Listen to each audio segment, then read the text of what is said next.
En nombre del Padre, del Hijo, del Espíritu Santo. Amén. Padre nuestro que estás en el cielo, santificado sea tu nombre. Venga a nosotros tu reino. Hágase tu voluntad en la tierra como en el cielo. Danos hoy nuestro pan de cada día, perdona nuestras ofensas, como también nosotros perdonamos a los que nos ofenden. No nos dejes caer en la tentación y líbranos del mal. En nombre del Padre, del Hijo, del Espíritu Santo. Amén. Bueno, mis amigos, tenemos en este sencillo esquema, tenemos el planteamiento que nos ayuda a entender cómo se puede hablar de una trinidad de personas dentro de la unidad de naturaleza de Dios. No se nos olvide que nosotros no hablamos de unidad de Dios y trinidad de Dios, ni de trinidad de personas y unidad de persona, sino que la unidad es unidad de la sustancia o de la naturaleza, y la trinidad es trinidad de las personas o de las hipóstasis. Entonces vamos por orden. El planteamiento empieza en lo que conocemos. Partimos de que Dios existe, que es a lo que le hemos dedicado una gran parte de nuestro curso. Ese existe no como ser corporal, sino como un ser simplísimo, infinito, con una serie de atributos, entre los cuales destaca que Dios es espiritual. Dios es un ser espiritual. La mejor manera, lo que significa espiritual aquí, quiere decir que no es corporal. Acuérdate, entre los atributos explicábamos, Dios no tiene cuerpo.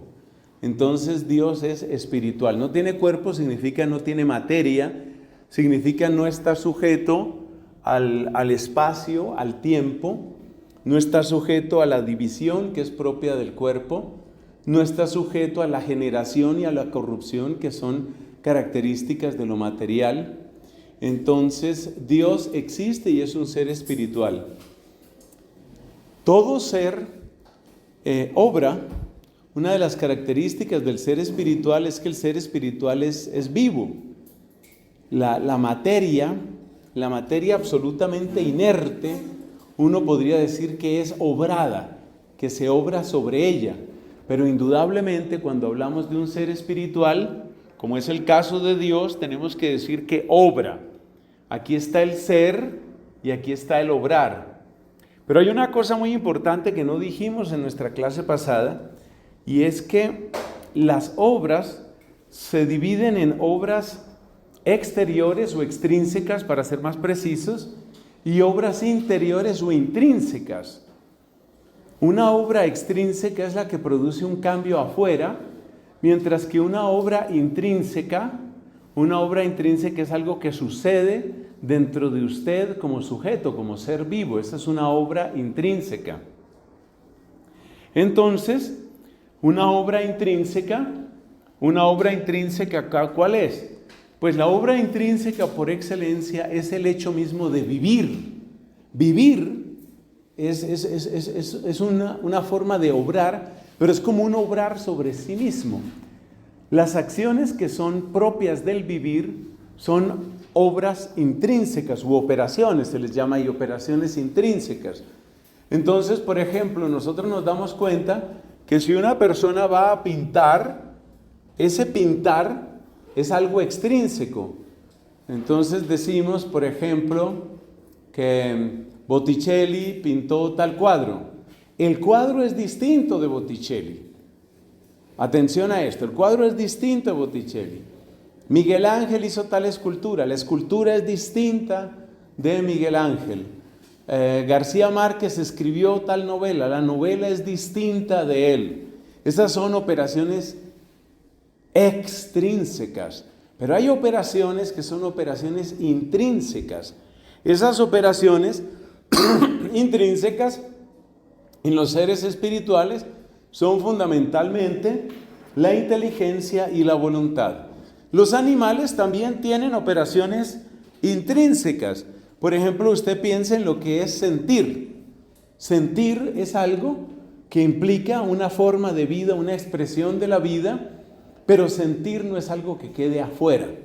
Entonces, si por ejemplo un perro se siente cansado, o si un gato se siente feliz, o si un animal se siente sexualmente excitado, o si un animal se siente satisfecho. Todo esto es una obra, pero es una obra intrínseca. Sentir es una obra intrínseca. Pero usted se da cuenta que sentir es una obra intrínseca que está ligada al cuerpo. Porque sin cuerpo, pues no hay posibilidad de sensibilidad. Entonces, las obras intrínsecas que no dependen del cuerpo son las obras propias de los seres espirituales, y en esas obras tenemos básicamente la inteligencia y la voluntad. Inteligencia y voluntad. Entonces, por eso aquí presentamos estas dos operaciones, las operaciones fundamentales de la inteligencia y de la voluntad. La inteligencia tiene que ver con entender, la voluntad tiene que ver con querer. El querer, el desear, también se puede expresar, y muchas veces se expresa a través del verbo amar. Entonces, estas son las operaciones intrínsecas. Repito, esto no lo habíamos destacado la vez pasada y es fundamental, porque cuando nosotros hablamos de operaciones intrínsecas de Dios, quiere decir que son operaciones tan eternas como eterno es Dios. Nosotros podemos hablar de la creación como algo posterior a Dios. Posterior en el sentido de que no tiene la misma eternidad de Dios. Pero cuando nosotros hablamos de entender que es una operación intrínseca, estas operaciones intrínsecas son tan eternas como Dios. Otra característica de las operaciones que encontramos en la divinidad es que son operaciones que suceden según el ser. Por ejemplo, la manera como nosotros podemos entender algo, pues depende también, qué sé yo, de la preparación, el estudio y la inteligencia que uno tenga. Es indudable que una persona más inteligente pues va a entender más y va a entender más pronto las cosas, mientras que una persona menos inteligente tal vez requiera de más esfuerzo, de más tiempo. Hay ideas que parece que están por fuera de muchos de nosotros. Cada uno de nosotros, sobre todo en el mundo en el que estamos, hay muchas cosas que nosotros no entendemos, simplemente nos rebasan. En el campo de la ciencia es muy claro en esto, el mismo campo de la filosofía. A veces uno se encuentra que vamos a estudiar, por ejemplo, a Hegel. Hegel es notoriamente conocido por lo difícil que es de entender. Es perfectamente posible que muchos de nosotros sintamos, hombre, la fenomenología del espíritu, la obra más conocida de Hegel, no entendí nada. Cada uno entiende según su propio ser. Este es un lema que ha sido muy importante en la filosofía, y es que el obrar sigue al ser, que se suele citar en latín, operari sequitur esse, el obrar sigue al ser. ¿Eso qué quiere decir? Que mi manera de entender, yo entiendo y un ángel entiende, en el sentido de esto de la inteligencia, pero la perfección del entendimiento que tiene un ángel supera completamente la inteligencia que uno puede tener como ser humano. Esta es, entre otras cosas, la razón por la que muchos han aconsejado: usted jamás discuta con el diablo, que es una frase que ha vuelto famosa el Papa Francisco. Con el diablo no se conversa, con el diablo no se discute. El diablo es un ángel caído, pero es un ángel, y su nivel de inteligencia, su nivel de astucia supera con mucho lo que nosotros podemos alcanzar. Entonces, cuando nosotros hablamos de inteligencia, no estamos hablando de una abstracción aplicable a todos los seres, sino que inteligencia significa según cada ser. La inteligencia humana es una cosa, la inteligencia angélica es otra cosa, y si hablamos de la inteligencia divina, estamos hablando de una inteligencia perfecta, sin límites. Lo mismo con lo que tiene que ver con la voluntad, con el querer, con el amar. Nosotros tenemos una capacidad de amar, claro, nosotros amamos, pero la capacidad de amar que tienen los seres espirituales que están exactamente arriba de nosotros, los ángeles, pues es una capacidad de amar mucho mayor. Esto se nota especialmente en lo que tiene que ver con la adoración, con la alabanza. Incluso la enseñanza tradicional de la Iglesia Católica, cuando habla de los ángeles, habla de jerarquías de ángeles. Tradicionalmente se habla de 9 coros de ángeles, y los más altos dentro de esos coros, el primer coro de la primera jerarquía, que son los serafines, se caracterizan por una intensidad de amor que es imposible de imaginar para nosotros.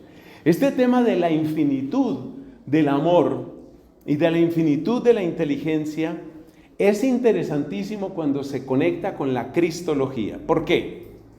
Porque resulta que si usted observa en la cristología, usted encuentra que Cristo realizó obras maravillosas, por ejemplo, sus milagros, sus exorcismos, obras prodigiosas, pero son obras de alguna manera comparables a lo que usted encuentra en el Antiguo Testamento. Así, por ejemplo, usted en el Antiguo Testamento puede encontrarse con que Eliseo resucitó un muerto. Usted se encuentra con eso. De hecho, el gran taumaturgo en el Antiguo Testamento es el profeta Eliseo, el discípulo de Elías, del cual se nos habla especialmente en el segundo libro de los Reyes. El profeta Eliseo es un profeta impresionante y hace muchos milagros, pero cuando nosotros hablamos de Cristo y de la revelación de la divinidad de Cristo, ¿en dónde se mostró la divinidad de Cristo? Pues donde más se muestra es en el padecer. ¿Por qué? Porque en el padecer aparece una dimensión de amor que a medida que uno va leyendo y meditando la pasión de Cristo, es un amor que nos trasciende. Entonces, ¿en dónde apareció más claramente que Cristo era Dios? En la cruz. ¿Por qué? Porque en la cruz aparece una manera de amar, una extensión y profundidad de amor que nos rebasa completamente.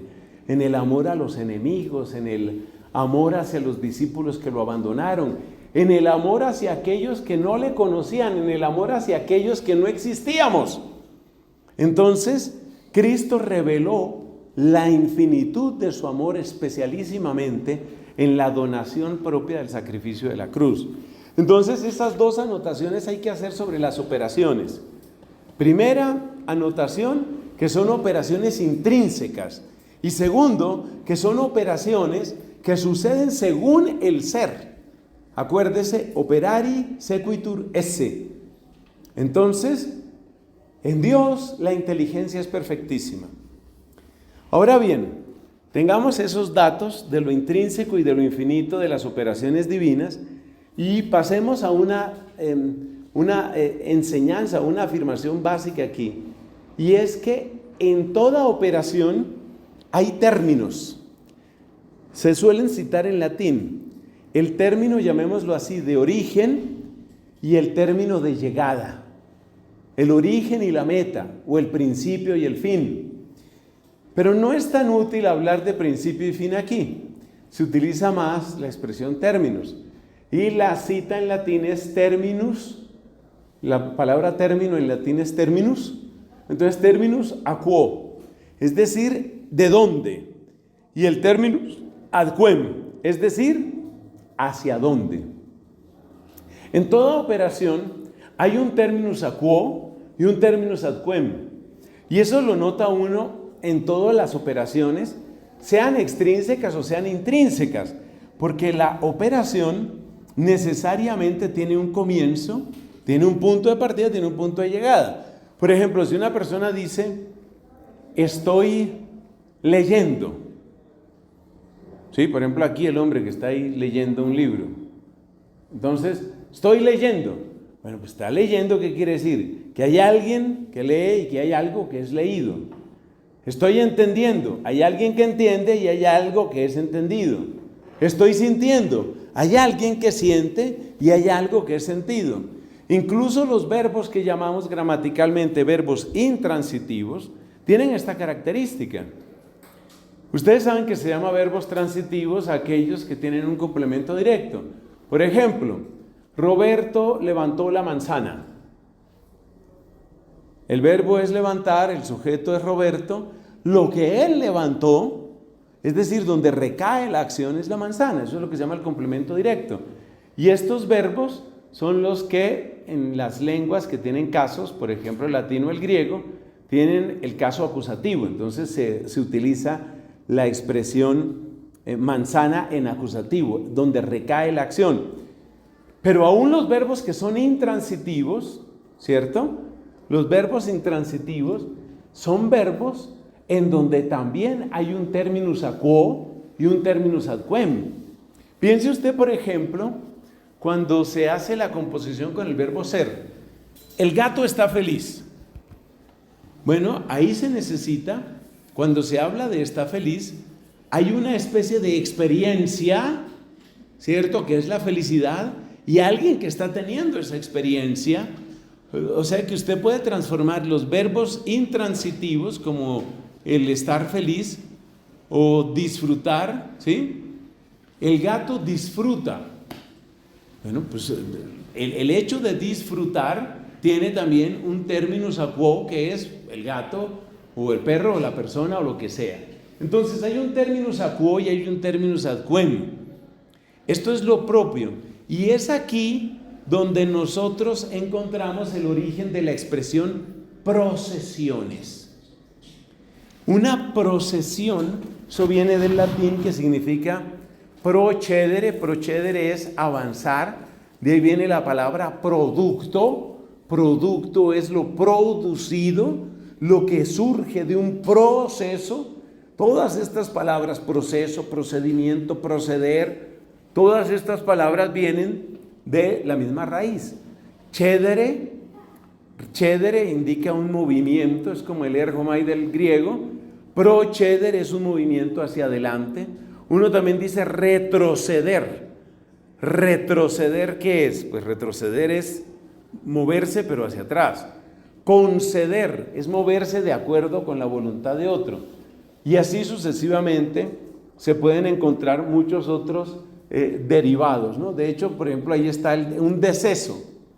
El deceso es como eso, es como el quitarse del movimiento. Entonces, por eso hablamos de procesiones. Y como hay dos operaciones intrínsecas, que son la inteligencia y la voluntad, entonces también hay dos procesiones, que son la procesión del entendimiento y la procesión del amor. Y eso quiere decir que en Dios tiene que haber procesiones. Esto es necesario. Nosotros podemos llegar, ojo con esto, podemos llegar racionalmente a la afirmación de que en Dios hay procesiones. Y alguien podría decir, pues esto significa que no se necesitaba la revelación para llegar a la noticia de la Trinidad. O sea, para llegar a afirmar que hay Trinidad, no se necesitaba de la revelación. El asunto es más complejo de lo que parece.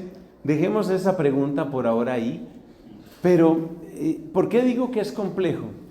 Porque resulta que en las procesiones que suceden en nosotros, hay una distinción esencial entre el que entiende y lo entendido, entre el que ama y lo amado. Incluso cuando uno se ama a sí mismo o cuando uno se entiende a sí mismo. Me explico. Usted se conoce. Mejor o peor, pero usted se conoce. Pero si usted analiza, lo que usted conoce de usted mismo no es exactamente igual a usted. Porque usted no se conoce en plenitud, usted no se conoce de un modo perfecto. Lo que usted conoce de usted mismo no es igual a usted.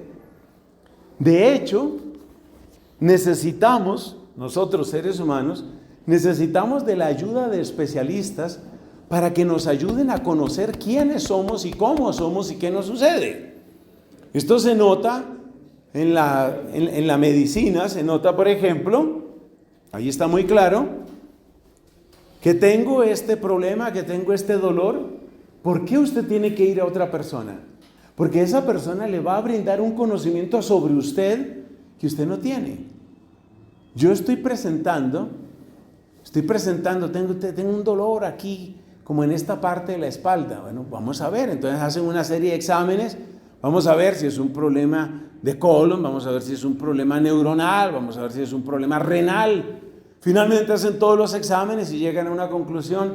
Lamentablemente usted está desarrollando un cálculo, usted tiene un cálculo en su riñón, entonces usted no sabía eso, usted lo aprende de otras personas. ¿Qué demuestra eso? Que nuestro conocimiento de nosotros mismos no es un conocimiento perfecto. No tenemos un conocimiento perfecto de nosotros mismos. También se nota que no tenemos ese conocimiento perfecto cuando nosotros miramos nuestra propia historia. Hay muchas cosas de nosotros que nosotros no conocemos.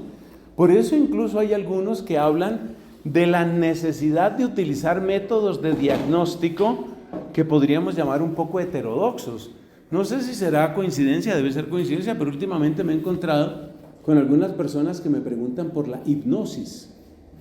Entonces están utilizando, hay gente que está utilizando ahí como un cierto pequeño, no sé si fue pequeño o grande, pero hay un revivir de la hipnosis como método de diagnóstico.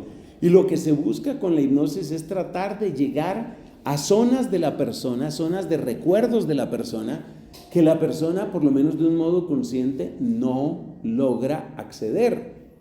Quizás porque los ha bloqueado. Yo mismo soy testigo de que uno sí bloquea recuerdos. Eso es totalmente real, eso es absolutamente cierto.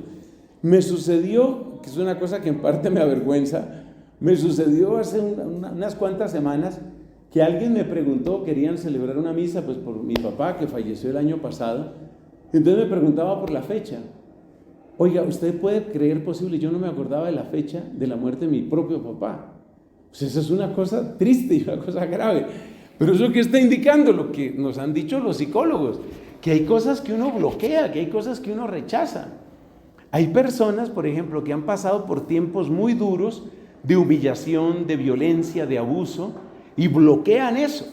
Y llega el momento en el que no lo pueden recordar, no logran recordar. Yo me he encontrado con personas así, tristemente, muchas de ellas mujeres que han pasado por cosas absolutamente humillantes, absolutamente criminales, muchas veces dentro de sus propias familias, y tienen eso bloqueado. Y dicen, yo no logro bloquear, no logro recordar. A mí me decía una señora, yo supongo que hay que creerle, decía ella, yo no logro acordarme de nada anterior a los 8 o 9 años de edad. Esa es una edad ya tardía.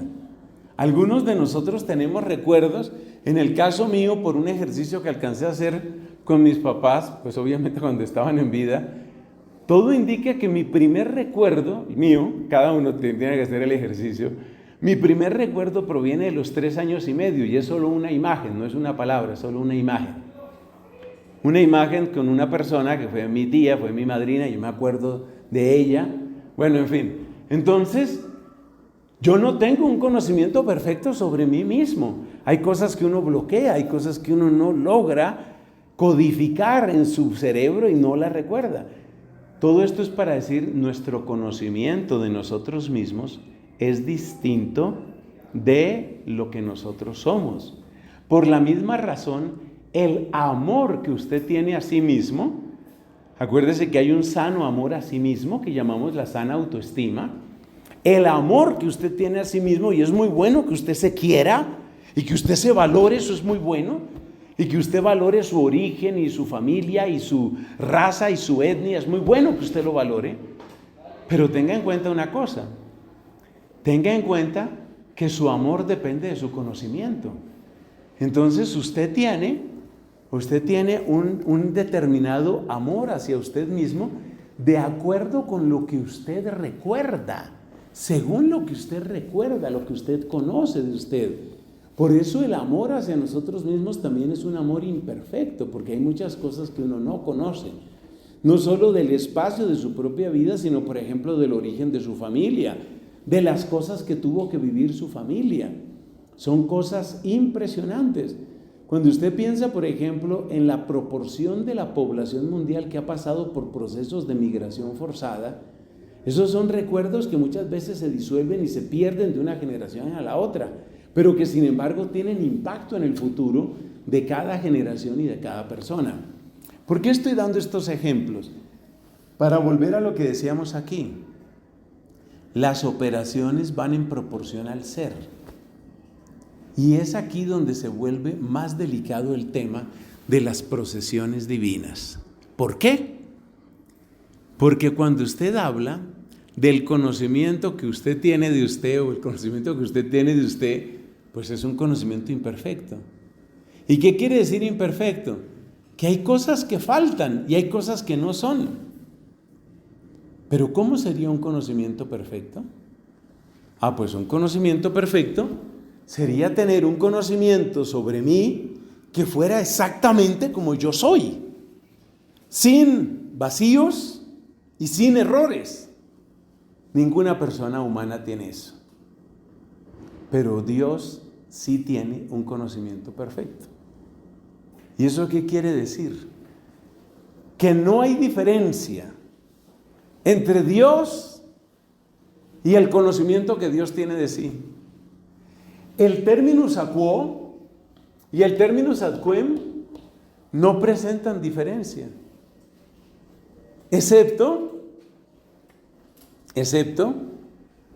que en el terminus aquo tenemos que hablar de aquel que conoce, de la hipóstasis del conocimiento. Hipóstasis significa algo así como el sujeto que conoce.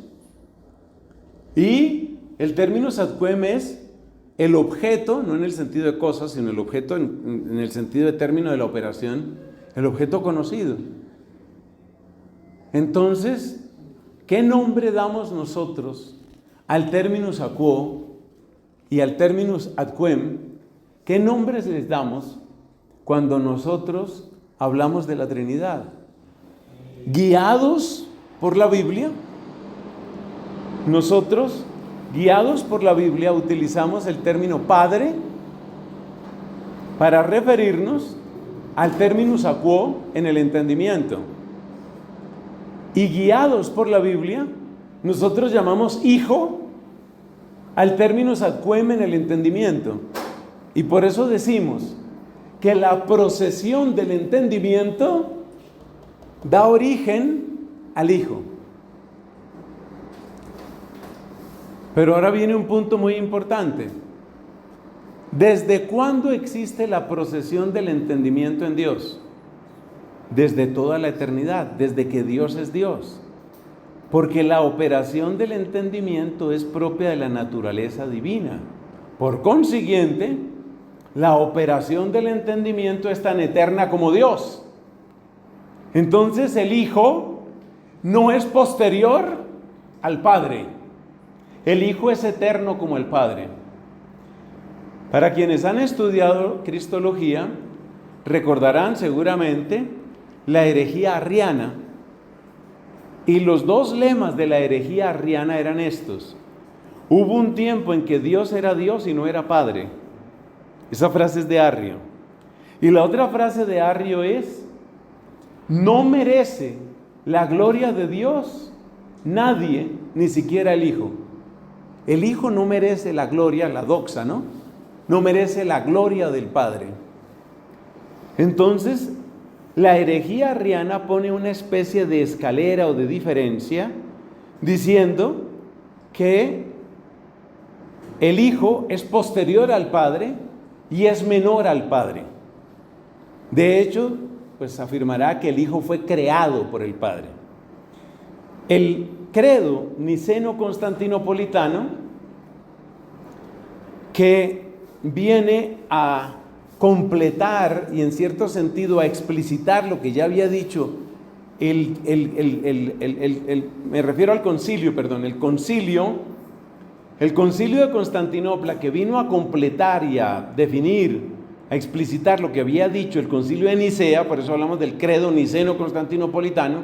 Utiliza esta expresión: Dios de Dios, luz de luz, Dios verdadero de Dios verdadero, engendrado, no creado, de la misma naturaleza del Padre. Entonces, cuando nosotros hablamos de la procesión del entendimiento, estamos hablando del origen del Hijo.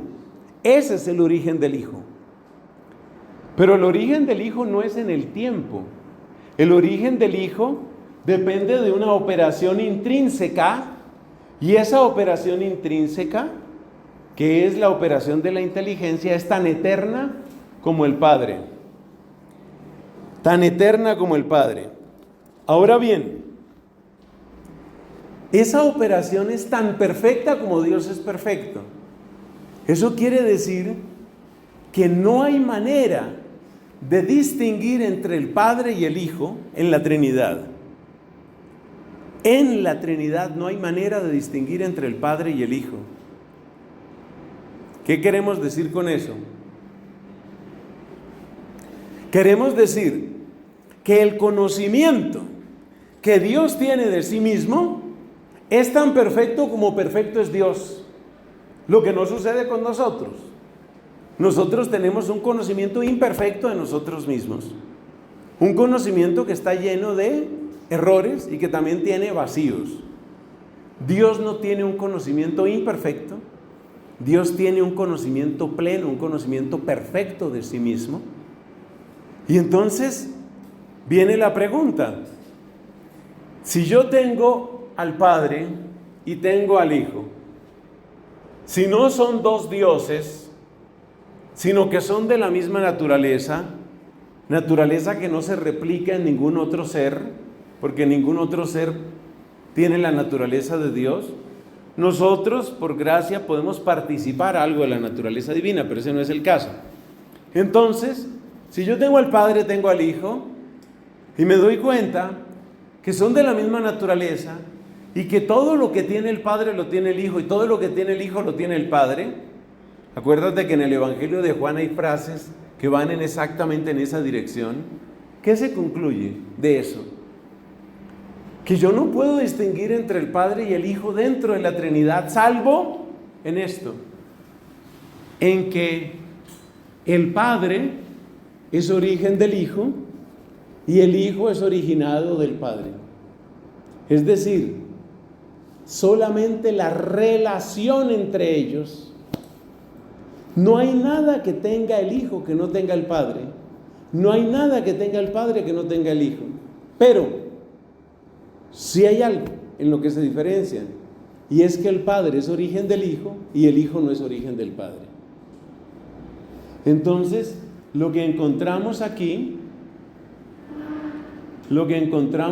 ¿qué es? Encontramos, a ver esto que no se caiga, lo que encontramos aquí es que de esta procesión del entendimiento hablamos del Hijo, y de esta procesión del amor hablamos del Espíritu Santo.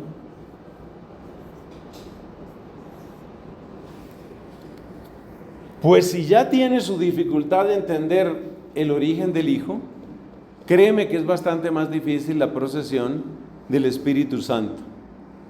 Entonces, sigamos todavía con el Padre y el Hijo. El Padre en la Trinidad, fíjate que estamos hablando de en la Trinidad, o lo que se llama, estamos en este momento haciendo un estudio de lo que se llama la Trinidad inmanente. Trinidad inmanente, ¿qué quiere decir? Estamos hablando de la Trinidad en sí misma.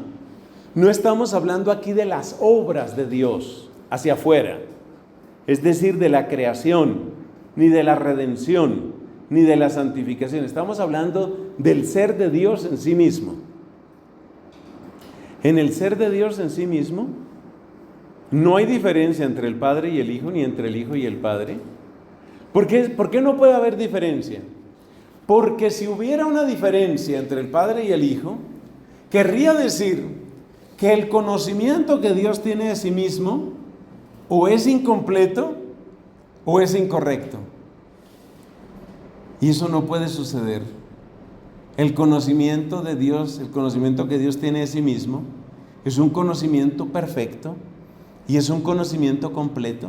Por eso no puede haber diferencia entre el Padre y el Hijo. Pues entonces el Hijo es el mismo Padre. Como decía Sabelio, o como decía la herejía modalista, el Hijo es el mismo Padre. No, no es el mismo Padre, porque es el Padre el que da origen al Hijo, y no es el Hijo el que da origen al Padre. Entonces uno se da cuenta que la única diferencia, y esto es muy importante comprenderlo, digamos bien desde el principio, la única diferencia en la Trinidad entre el Padre y el Hijo es que el Padre da origen al Hijo y el Hijo no da origen al Padre. Es decir, la única diferencia entre ellos es la relación. ¿Por qué este tema resulta difícil de comprender? Porque no tenemos ningún ejemplo distinto de Dios sobre esto. Cuando uno trata de explicar un tema, normalmente uno utiliza comparaciones, pero cualquier comparación que hagamos sobre el ser divino es una comparación que se queda corta y que tiene una cantidad de información falsa. Por ejemplo, yo puedo pensar en la imagen que yo tengo de mí mismo. Bien, la imagen que yo tengo de mí mismo. Y yo puedo decir, existe un Nelson al que yo conozco, pero ya sabemos que ese Nelson es un conocimiento incompleto y es un conocimiento incorrecto. Y seguramente ustedes que me conocen de fuera dirán, oye, pero este señor piensa cosas sobre sí mismo que no son. De hecho, todos tenemos algo de narcisistas, todos tenemos algo de vanidosos, todos tenemos algo de acomplejados. Y cuando una persona está acomplejada, esa persona no ve cualidades que sí tiene. Cuando una persona es narcisista, cree que tiene unos valores y unas cualidades que no tiene. Por ejemplo, se cree muy bonito. Ay, Dios mío, por favor. No hay espejo que le valga a ese señor. Se cree muy bonito. Entonces, hay una falsedad. No tenemos un ejemplo en lo creado de lo que es la Trinidad. No tenemos ningún ejemplo que nos sirva para eso. Y por eso, este es un modo de argumentar que resulta un poco abstracto, pero tiene una ventaja, y es que en medio de su abstracción es un modo de argumentar compatible con la revelación bíblica, ausente de contradicción. Y en ese sentido, creemos que es la mejor formulación que tenemos hasta ahora. La mejor formulación que tenemos es esta que estamos compartiendo aquí. Tratemos de responder a esta pregunta. Bueno, y entonces, ¿qué es ese terminus aquo? O sea, ¿qué es el Padre? Y ahí entramos en la angustia de San Agustín. Realmente nosotros no podemos saber qué es el Padre con este razonamiento. Ustedes se acuerdan que cuando hablábamos de la existencia de Dios decíamos, nosotros podemos racionalmente afirmar que Dios existe, pero eso no es conocer a Dios. Eso no es conocer a Dios. A Dios se le conoce en el trato, ¿no? Me acuerdo que decíamos eso, a Dios se le conoce en el trato. En cierto sentido, viviendo con Él. Así es como se conoce a Dios. Entonces nosotros podemos llamar Padre al terminus aquo. Aquí, sí, lo podemos llamar Padre. Y aquí podemos llamar Hijo al terminus ad quem. Pero ¿qué sabemos de ese Padre? La expresión que nosotros utilizamos para estos términos, la expresión que utilizamos es la expresión persona. Entonces nosotros hablamos de la persona del Padre y hablamos de la persona del Hijo. Pero hay un texto muy famoso, ojalá ustedes lo busquen y lo encuentren. Hay un texto muy famoso donde San Agustín arroja toda su angustia y dice, pero ¿qué es una persona en la Trinidad? ¿Qué es? En la Trinidad, ¿qué es una persona en la Trinidad? Nosotros podemos utilizar las atribuciones para establecer una especie de relación nuestra con las personas divinas. Por ejemplo, pensar en Dios Padre como mi creador, pensar en Dios Hijo como mi salvador, mi hermano, mi amigo, verdadero amigo. O sea, yo puedo establecer una relación, pero esa relación la establecemos gracias a la revelación bíblica y gracias a la acción del Espíritu en cada uno de nosotros. Pero cuando ya nosotros nos vamos a ver qué es una persona en la Trinidad, silencio absoluto. Realmente no sabemos lo que es una persona en la Trinidad. Sí sabemos que hay 3 personas y solo 3 personas. Eso lo tenemos claro. Hay 3 y solo 3 personas. pero saber qué es una persona no lo sabemos. O mejor dicho, lo que hacemos es dar vueltas, porque al decir qué es una persona en la Trinidad tenemos que decir, una persona en la Trinidad es un término de una procesión, término de origen o término de llegada. ¿Y qué significa un término de llegada? Pues significa que hay una procesión y que tiene que haber un origen y tiene que haber un término. Pero nosotros no sabemos. Sabemos muchas cosas sobre las personas divinas. Podemos decir, por ejemplo, que el Hijo no se diferencia del Padre. Podemos decir que todos los atributos divinos son atributos de la sustancia que no deben circunscribirse a ninguna persona. Y con esa aclaración vamos a terminar esta clase. ¿Cómo se aplica eso? Es la famosa paradoja del nieto de Dios. La paradoja del nieto de Dios consiste en lo siguiente.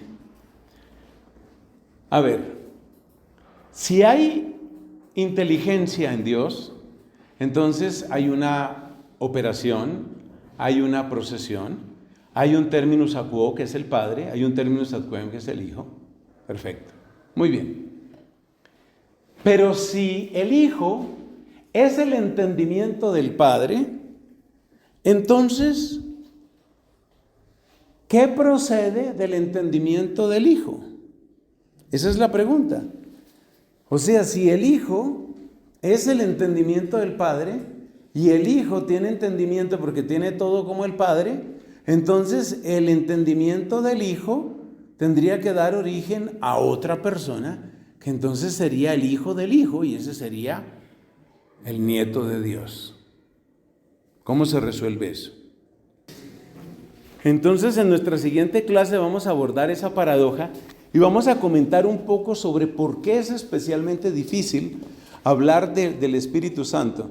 Lo que les voy a advertir es una cosa, mis hermanos, y es que este tipo de estudio le daña a uno la vida. ¿Por qué? Porque de aquí en adelante uno empieza a sufrir con la fiesta de la Sagrada Familia cuando empiezan a decir que Dios es familia. De aquí empieza uno a sufrir cuando empiezan a decir que el Espíritu Santo es el amor entre el Padre y el Hijo. Ese tipo de frases, aunque tienen algo de verdad, realmente conllevan a contradicción. Si uno estudia bien esta materia, por una parte alaba a Dios, pero por otra parte sufre, y sufre mucho, se los digo por experiencia. Gloria al Padre, al Hijo y al Espíritu Santo. Como era en el principio, ahora y siempre,